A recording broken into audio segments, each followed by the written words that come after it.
He noticed her because of the book, not her. A thick paperback with a worn spine, the kind people pretended not to read in public. He caught the title when she pulled it from the shelf, then saw the faint smile she tried to hide, like she already knew exactly where the story would go. She stood comfortably in that choice, unapologetic, flipping a page as if the bookstore belonged to her. That confidence stayed with him longer than the cover ever could. He wasn't offended by what she read, he was intrigued by the fact that she read it openly, without pretending it was something else. He approached casually, commenting on the author instead of the content. Said something about how fictional men were always written perfectly, with endless patience and impossible timing. She looked at him then, really looked, amused and alert. She replied that books were safe places to want things without consequences. He countered that sometimes the problem wasn't wanting, but never testing reality against fantasy.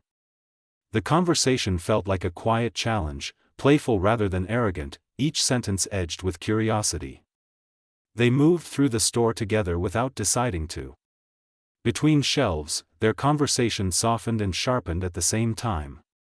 He admitted he liked stories because they slowed people down enough to feel things properly. She said she liked them because they let her choose desire on her own terms. He didn't try to convince her that he was better than any fictional character. He simply stayed present, attentive, listening in a way that felt deliberate rather than performative. That, more than any words, unsettled her expectations. When the store began to empty, the air changed. Lights felt warmer, sounds quieter. They sat at a small table near the back, books stacked between them like witnesses. He brushed her hand once while reaching for a cup of coffee, not lingering, not apologizing.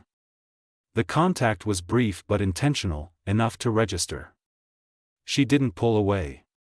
She met his eyes instead, testing whether the confidence she enjoyed on the page could exist here too. It could, just differently. Less dramatic, more real. They left together when the owner locked the door, stepping into the cool night with the feeling that something had shifted but didn't need naming yet. Outside, he leaned in close, not to claim anything, just to see if she would stay. She did. Their kiss was slow and unhurried, built on restraint rather than urgency, the kind that promises more without taking it. She smiled afterward and said books still had their place.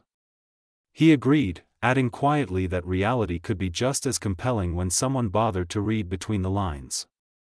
They didn't rush what followed. They returned to the bookstore on other evenings, sometimes reading separately, sometimes together. The intimacy grew in glances, in pauses, in knowing when to touch and when not to. He never tried to replace the men in her books. He didn't need to. He became something else entirely, someone who didn't compete with fantasy, but offered presence, curiosity, and the kind of closeness that doesn't fade when the pages end. After that first kiss outside the bookstore, nothing rushed forward the way it might have in her novels.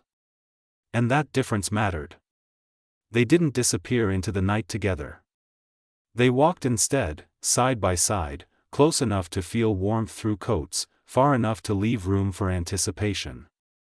Conversation flowed easily again, lighter now, threaded with something unspoken. He asked what she liked about those books, really liked, not in a teasing way but with genuine interest. She surprised herself by answering honestly, talking about tension, about being wanted without being consumed, about control and surrender existing at the same time. They began seeing each other more often, but always with intention. Sometimes it was another evening in the bookstore, sitting across from each other, reading different things but aware of every shift in posture, every glance lifted from the page. Other times it was wine at her place, books spread across the coffee table, conversation drifting toward desire without ever needing to spell it out fully. When he touched her, it was slow and deliberate, as if he understood that what mattered most wasn't what happened next, but how it started. Fingers at her wrist.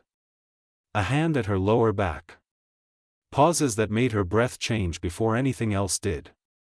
She noticed how different it felt from the stories she read. Less dramatic, more intense in a quieter way. He didn't try to perform passion. He paid attention. He listened, to her words, to her silence, to the way her body responded when he leaned closer or pulled back. That awareness made every moment sharper. When they finally crossed the line from anticipation into intimacy, it was unhurried, built on trust and curiosity rather than fantasy. Nothing exaggerated. Nothing rushed. Just presence, warmth, and the kind of closeness that didn't need an audience. Later, lying together in the dim light, she laughed softly and admitted that no book had ever prepared her for this version of connection. He smiled, tracing patterns on her skin without claiming anything, and said books were good teachers, but limited ones. They showed possibility, not practice. She understood then that he had never tried to prove he was better than the men in her stories. He had simply offered himself as real. They kept returning to the bookstore, not because it was where they met, but because it reminded them how things had begun, with curiosity instead of assumptions.